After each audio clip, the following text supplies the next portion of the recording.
اور آج بھی وہ پڑھا گیا اور اس کے 2 پارٹ جو پڑھے گئے اس کی طرف آپ کی توجہ دلاتا ہوں۔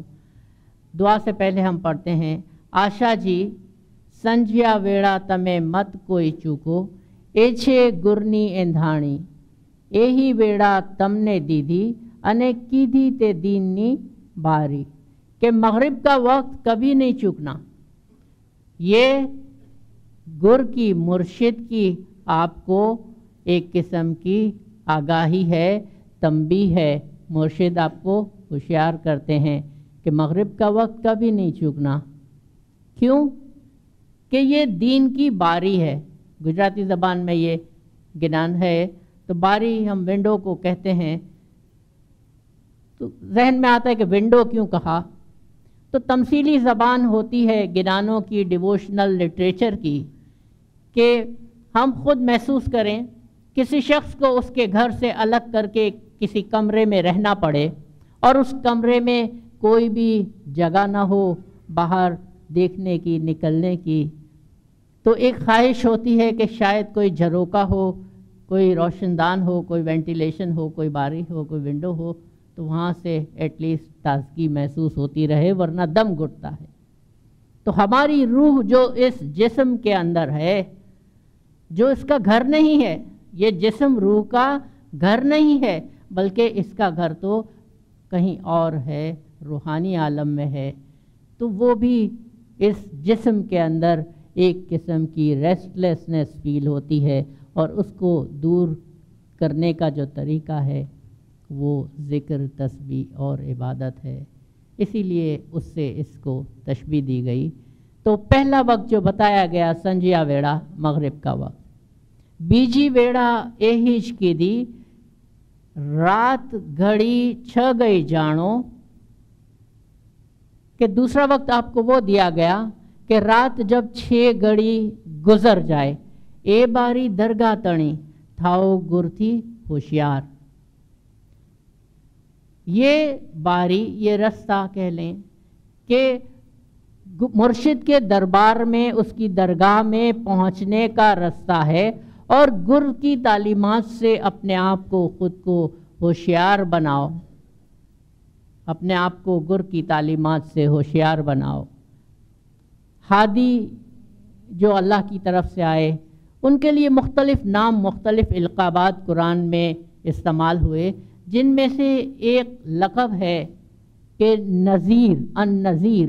نذیر کا مطلب ہوتا ہے کہ کسی خطرے سے پہلے وارننگ دینے والا، یعنی مرشد کا ایک کام یہ ہے کہ وہ مریدوں کو وارن کرتا رہے ان کے ایکشنز کے بارے میں، ان کے ڈیڈز کے بارے میں، ان کے کاموں کے بارے میں، کہ کون سا کام اچھا ہے، کون سا کام کرنا چاہیے اور کون سا کام اچھا نہیں ہے۔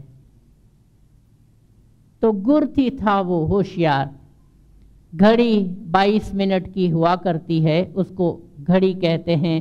یہ پرانے دور کا وقت کو ناپنے کا ایک پیمانہ ہوتا تھا، اور اس وقت غالباً جب پیر نے یہ گنان رچا، جماعت خانے کی کارروائی کافی طویل ہوا کرتی تھی، اور 2 دعاؤں کے درمیان طویل وقفہ ہوتا تھا، اسی لیے کہا گیا رات گھڑی 6 گئی جانو، مغرب ہوتی تھی، اور اس کے بعد کچھ وقفے کے بعد سومڑی کی دعا پڑھی جاتی تھی۔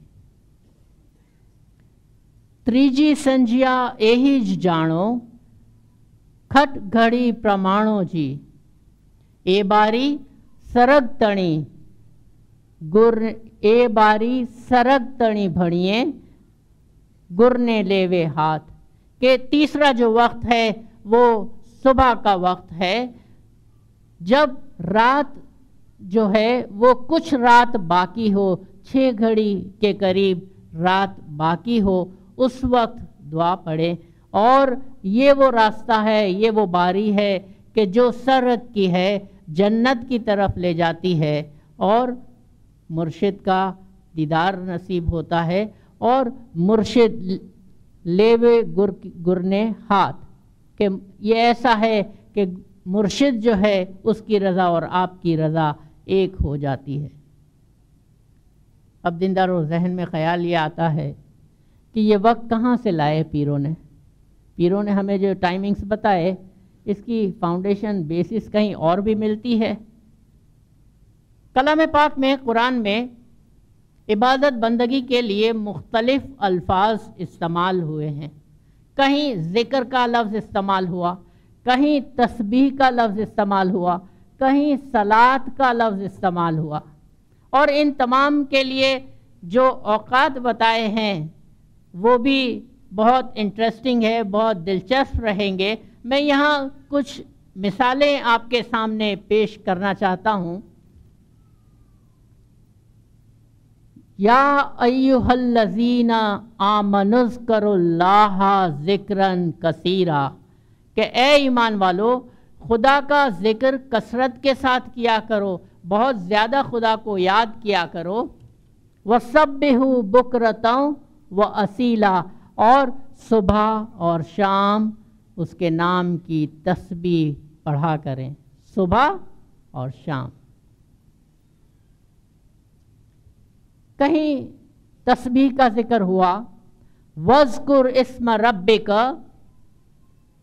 کثیرا، کہ خدا کو کثرت کے ساتھ یاد کریں۔ وَاذْکُرْ اسْمَ رَبِّکَ بُکْرَةً وَأَصِیلًا وَمِنَ اللَّیلِ فَاسْجُدْ لَہُ، اور رات کو اس کے آگے سجدے کیا کرو، رات کو اس کے آگے سجدے کیا کرو، اور صبح و شام اپنے پروردگار کا نام لیا کرو، ذکر کیا کرو۔ صلاۃ کا لفظ بھی آیا ہے، اقیم الصلاۃ طرفی النہار وزلفا من اللیل، کہ صلاۃ قائم کریں دن کے دو کونوں میں اور رات کے کسی پہر۔ صلاۃ کے ہی حوالے سے ایک اور ٹائمنگز ہمیں ملتے ہیں صلاۃ کے ذکر کے ساتھ ساتھ، اقیم الصلاۃ لدلوک الشمس الی غسق اللیل وقرآن الفجر، کہ صلاۃ قائم کریں جب سورج غروب ہو رہا ہو اور رات شروع ہوتی ہے اس وقت تک، اور صبح کے وقت، فجر کے وقت قرآن پڑھا کریں۔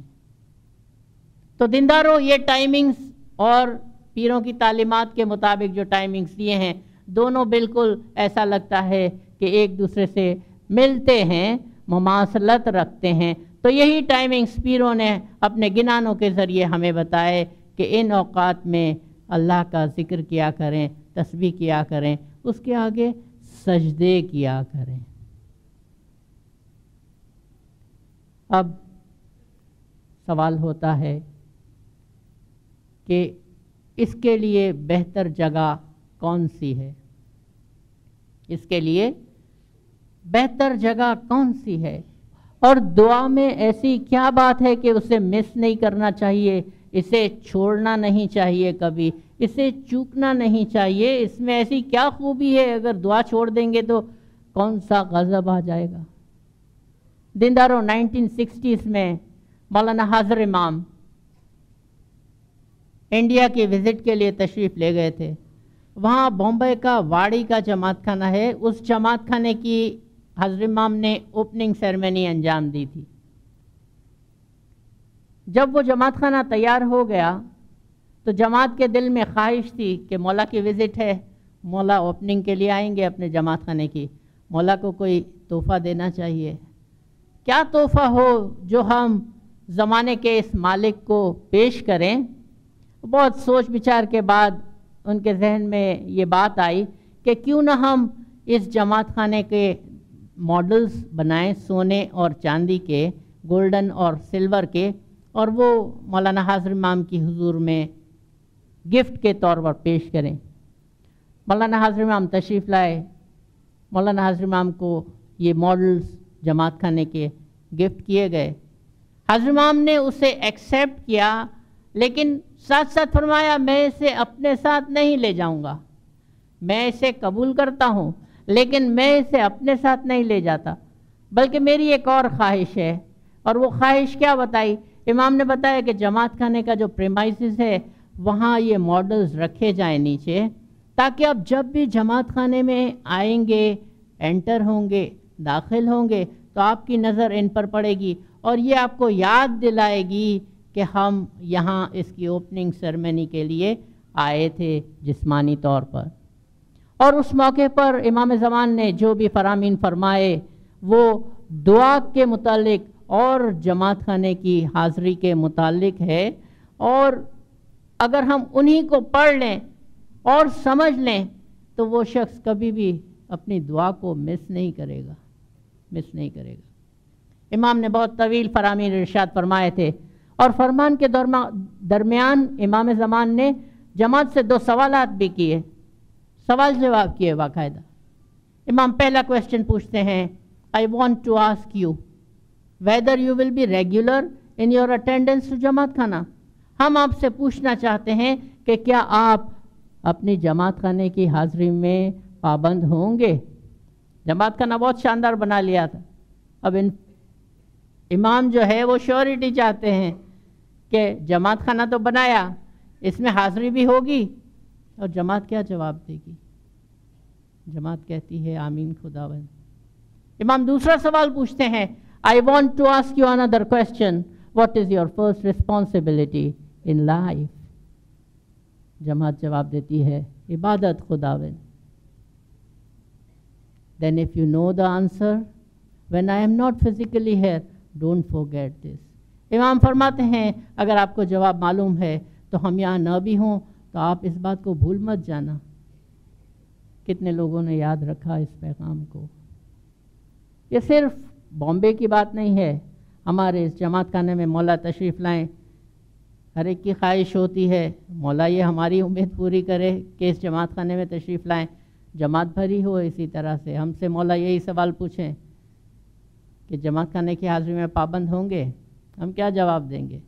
یہی جواب دیں گے کہ آمین خداوند، کیونکہ ہم جانتے ہیں کہ یہ بنیادی چیز ہے۔ تو انفارمیشن ہے، اس پر ہمیں ساتھ ساتھ عمل بھی کرنا چاہیے۔ اسی فرمان میں دعا ایک شکر گزاری کے اظہار کا طریقہ ہے، اور امام فرماتے ہیں those of you should be grateful in your prayers to Almighty Allah، کہ آپ کو اللہ کے آگے شکر گزار ہونا چاہیے، اس کی نعمتوں کا شکر ادا کرنا چاہیے، جو بھی نعمتیں اللہ نے آپ کو دی۔ اور آپ میں سے جو مشکلات میں ہیں، those of you who are in trials and tribulations should seek strength from him. Strength from him. جو مشکلات میں ہیں، جو مصیبت میں ہیں، جو تکلیف میں ہیں، اس کو ان سے قوت حاصل کرنی چاہیے، طاقت حاصل کرنی چاہیے۔ دیندارو، آج کل ہمارے ملک میں ایک بحران کی سی کیفیت ہے، قدرتی آفات کی وجہ سے، طوفان کی وجہ سے، سیلاب کی وجہ سے، پچھلے دنوں سائیکلون آیا۔ ایک بات جو ہم سنتے رہتے ہیں تبصروں میں، ٹی وی میں، کہ پاکستان کے پاس، ہمارے پاس کوئی کرائسس مینجمنٹ کا سسٹم نہیں ہے، بحران سے نمٹنے کا کوئی سسٹم نہیں ہے۔ کوئی بھی آفت آتی ہے، زلزلہ آیا تھا کچھ وقت پہلے، کچھ عرصے پہلے، 2 مہینے پہلے طوفان سائیکلون آیا تھا، تو کرائسس ہر جگہ آتے ہیں، لیکن جو ڈیولپڈ کنٹریز ہیں ان کے پاس سسٹم ہوتا ہے کرائسس مینجمنٹ کا، تو نقصان کم ہوتا ہے۔ تو دیندارو، انسان کی زندگی میں بھی چھوٹے بڑے کرائسس آتے رہتے ہیں، چھوٹے بڑے طوفان آتے رہتے ہیں، کبھی فیملی کا کوئی پرابلم ہوتا ہے، کبھی بزنس کا کوئی پرابلم ہوتا ہے، کبھی کوئی اور تکلیف، اور ان تمام سے بچنے کا ایک طریقہ بتایا ہے امام زمان نے، اور وہ دعا ہے۔ If you know your dua، امام فرماتے ہیں if you know your dua you can be sure that whatever problems you have, whatever difficulties you have, whatever sorrow you have, you will always get happiness from your prayers۔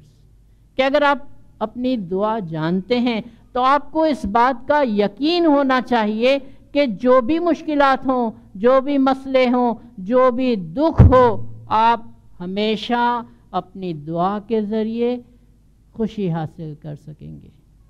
ہم تکلیف کا رونا روتے ہیں، علاج مولا نے بتا دیا، دعا پڑھیں، تکلیف انشاءاللہ دور ہو جائے گی۔ دوا دی ہے ڈاکٹر نے اب اس کو ہم یوز کرتے ہیں یا نہیں کرتے وہ ہمارے پاس ہے، ہمارے اختیار میں ہے، ہم خود سمجھ سکتے ہیں اس کو۔ دعا پڑھنے کے لیے جگہ کا تعین، ہمیں جو پیروں نے، امام نے فرامین میں جو بہترین اس کے لیے جگہ بتائی ہے وہ یہ جگہ ہے جسے ہم جماعت کا گھر کہتے ہیں، جماعت خانہ کہتے ہیں۔ گت کا مہیما ہے بڑا تمہیں پرکھو پرکھنہار، کہ گت کی، جماعت کی جو امپورٹنس ہے تم اسے سمجھو، اسے جانو، اور اس کی اہمیت اسی میں بتائی ہے۔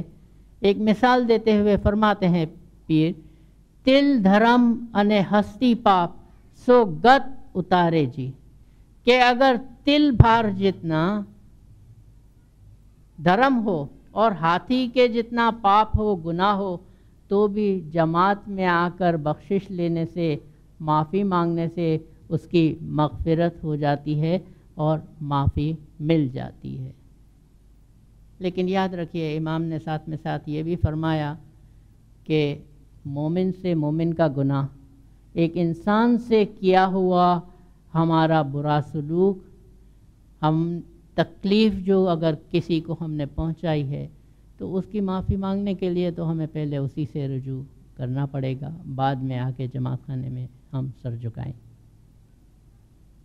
مولانا حاضر امام نے برنا بھی جماعت خانے میں، وہاں کی بھی جب اوپننگ کی، یہ فرسٹ ہائی پروفائل جماعت خانہ تھا جسے ہم اسماعیلی سینٹرز کہتے ہیں، جو دنیا کے مختلف علاقوں میں بنائے گئے، ہمیں معلوم ہوگا۔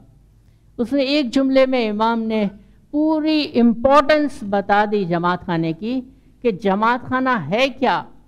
امام فرماتے ہیں this is a place of congregation, of order, of prayers, of humility, of hope, of brotherhood, کہ یہ جگہ جماعت کی جگہ ہے، جماعت کا گھر ہے، یہ تنظیم کا گھر ہے، یہ دعا پڑھنے کا، بندگی کرنے کا گھر ہے، یہ ہیوملٹی کا، عاجزی کا در ہے۔ یہاں جو بھی آتا ہے اپنے آپ کو عاجزی سے پیش کرتا ہے، چاہے کتنا ہی کروڑ پتی، ارب پتی آدمی کیوں نہ ہو، کوئی پریسیڈنٹ کیوں نہ ہو، کوئی کسی بھی اسٹیٹس کا آدمی ہو، اس در پہ آتا ہے تو ہیوملٹی کے ساتھ، نمرتا کے ساتھ، عاجزی کے ساتھ خود کو جھکا دیتا ہے۔ امام فرماتے ہیں یہ امید کا گھر ہے۔ ہم کتنی امیدیں، آشائیں لے کر اس در پہ آتے ہیں اور وہ آشائیں ہماری پوری بھی ہوتی ہے۔ بہت اچھا کسی نے کہا، یہ وہ گھر ہے دیندارو، یہ وہ گھر ہے کہ جہاں کوئی خالی ہاتھ آتا ضرور ہے لیکن خالی ہاتھ یہاں سے جاتا نہیں ہے، کچھ نہ کچھ دامن میں لے کے ضرور جاتا ہے۔ اور یہ بھائی چارے، بردرہڈ کا گھر ہے، یہاں مل کر ہم دعا بندگی کرتے ہیں، آپس میں ایک فیملی کی طرح ایک دوسرے سے ملتے ہیں، یونٹی پیدا ہوتی ہے، اتحاد پیدا ہوتا ہے۔ تو یہ ہے جماعت خانے کی امپورٹنس۔ تو کوشش ہمیشہ یہی ہونی چاہیے کہ اس در پہ آ کے سجدہ کریں، دعا پڑھیں۔ اگر کوئی مجبوری ہے تو پھر امام نے اس بات کی اجازت دی ہے کہ جہاں بھی ہو دعا کا وقت سنبھالیں اور دعا پڑھ لیں، لیکن فرسٹ پریفرنس جماعت خانہ ہونا چاہیے۔ اب لاسٹ پوائنٹ جو آج لے رہا ہوں میں، کہ دعا پڑھنی کس طرح چاہیے، کس طرح دعا پڑھی جائے۔ تو دعا پڑھنے کے دو طریقے ہو سکتے ہیں۔ ایک لیول یہ ہو سکتا ہے کہ دعا میری ڈیوٹی ہے، مجھے اسی طرح دعا پڑھنی چاہیے، اگر دعا نہیں پڑھوں گا تو مجھے پنشمنٹ ملے گی، اور دعا پڑھوں گا تو مجھے ثواب ملے گا، یعنی سینس آف ڈیوٹی کے ساتھ۔ یہ بھی ایک لیول ہے۔ جب ہم بچوں کو سمجھاتے ہیں تو بچے کو ہم کسی ریوارڈ کا بتاتے ہیں کہ یہ کام کرو گے تو آپ کو یہ گفٹ ملے گا، یہ کام نہیں کیا تو آپ کو پنش ملے گی، یہ بھی ایک لیول ہے۔ لیکن جب بڑے ہو جائے تو اس کی امپورٹنس کو سمجھتے ہوئے وہ کام کرتے ہیں، پیرنٹس کی اطاعت کرتے ہیں، فرمانبرداری۔ تو ایک یہ ہے طریقہ کہ سینس آف ڈیوٹی سمجھ کر دعا ادا کی جائے۔ دوسرا طریقہ کہ دعا کیا ہے؟ دعا اپنے مالک کے ساتھ بات چیت کرنے کا، اپنے محبوب کے ساتھ بات چیت کرنے کا ایک طریقہ ہے، تو اس کو محبت کے ساتھ ادا کیا جائے، out of love and affection اسے پڑھا جائے، تو اس میں وہ بات ہی دوسری آ جاتی ہے، اس میں انسان کا ایٹیٹیوڈ بالکل مختلف ہو جاتا ہے۔ ہم دنیاوی طور پر دیکھیں، مثال لیں کہ کسی شخص سے، کوئی بھی ہستی ہو سکتی ہے، ہمیں شدید قسم کی محبت ہو، ہم اس سے ملنے کے لیے بے قرار رہتے ہیں، اس سے بات چیت کرنے کے لیے بے قرار رہتے ہیں، اور وہ بات چیت کا وقت ہماری زندگی کا ایسا لگتا ہے کہ بہترین وقت ہے، تو یہ تو دنیا کے مالک، دو جہان کے مالک سے بات چیت کرنے کا وقت ہے، تو اسے ہم اس انداز سے، اسی محبت کے انداز سے پڑھیں تو یہ ہمیں برڈن نہیں لگے گا، بلکہ ایک چاہت کا احساس ہم فیل کریں گے۔ اور امپورٹنٹ بات ان دونوں کے ساتھ کہ دعا سمجھ کے پڑھنی چاہیے۔ امام سلطان محمد شاہ نے فرمایا تھا، آپ کو دعا خوبی کے ساتھ پڑھنی چاہیے، ایک ایک لفظ کے معنی ٹھیک طور پر سمجھو گے تب اس کی خوبی کا پتہ چلے گا۔ دعا میں ہم پڑھتے ہیں، دعا میں برکت ہے، دعا میں رحمت ہے، دعا میں ہم امامت کا جانتے ہیں، اپنے مذہب کو سمجھتے ہیں، لیکن اگر ہمیں معلوم نہ ہو کہ دعا میں کیا پڑھ رہے ہیں تو اس کا وہ اثر، وہ امپیکٹ نہیں ہوتا۔ اس کی ایک چھوٹی سی اگزامپل دوں، میں آپ سے سوال پوچھتا ہوں، آپ مجھے اس کا جواب دیجئے گا، اور مفتی صاحب سے اجازت لی ہے، آپ جواب دے سکتے ہیں۔ میں آپ سے سوال پوچھ رہا ہوں، نی ہاؤ،